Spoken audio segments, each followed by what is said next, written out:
Peterson already faces complaints from a state regulatory board, which asked but failed to get her temporarily suspended from office last year. Fox 5 I-Team reporter Randy Travis returns with more on his investigation. Randy? That's right, Russ and Courtney. Peterson's only been in office a year and a half. Already she faces 50 counts. That's 5-0, accusing her of violating the Georgia Code of Judicial Conduct. You can make it right. The March meeting was supposed to be a friendly town hall for the residents of the Silver Creek Ranch neighborhood in Douglas County.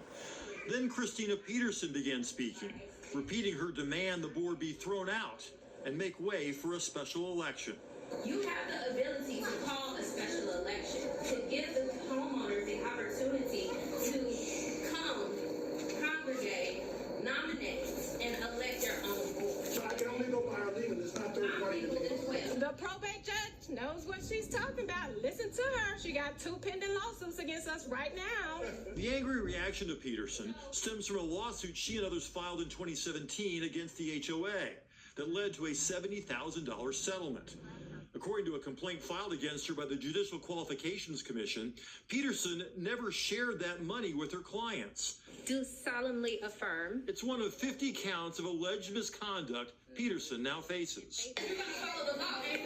You're going to follow the law. Do what the Supreme Court tells you to do. How about you pay attention to that? Why you stole the $70,000 from your plaintiffs? Give them their money. If you're suing and you're getting money or you're taking something from this community, I don't think you should be speaking out like that. Don't take that from somebody who ain't got none. You're going to continue to be not happy, then you don't follow the law. The JQC accused Peterson of violating the Code of Judicial Conduct in the meeting by advising the HOA that they are getting bad advice from their legal counsel.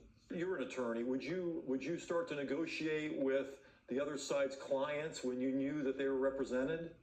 I think the issue with this is that for a judge, you don't give up your right to speak or to talk. And I don't know that this was negotiation. Call a special election. I will dismiss the lawsuit. Well, now we're up to 50 counts. That sounds like a lot. It sounds like a lot because they keep adding and adding and adding counts because they utterly failed in trying to get her interim suspended last year. I felt like we was walking into a trap. Last year, Peterson ordered this woman jailed for contempt of court after she asked to change her father's name on her marriage license. PJ Skelton only learned of her real father's name after the wedding, but Peterson decided she had lied when she filled out the original form.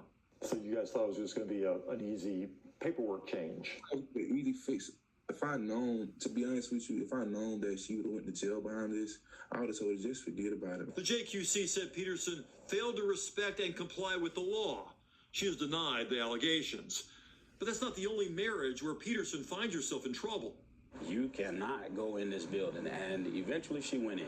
The Fox 5 I-Team also revealed how Peterson ignored safety rules by allowing the public into the courthouse for weekend wedding ceremonies when no deputies were assigned to the security checkpoint. The JQC said she did this despite being told no by the sheriff's office. Did the judge put anybody at risk that day? She put all of the employees that work in this courthouse and the citizens who would come that Monday morning at risk. Peterson's attorney, Lester Tate, once served on the JQC. He said he's never seen a case with so many counts. If they had something that was serious enough to be removed from the bench, one count was sufficient to do that. It's just bizarre to me that they want to continue adding to it, but it's also abundantly clear to me that the reason they do is because they feel like they don't have enough to prevail.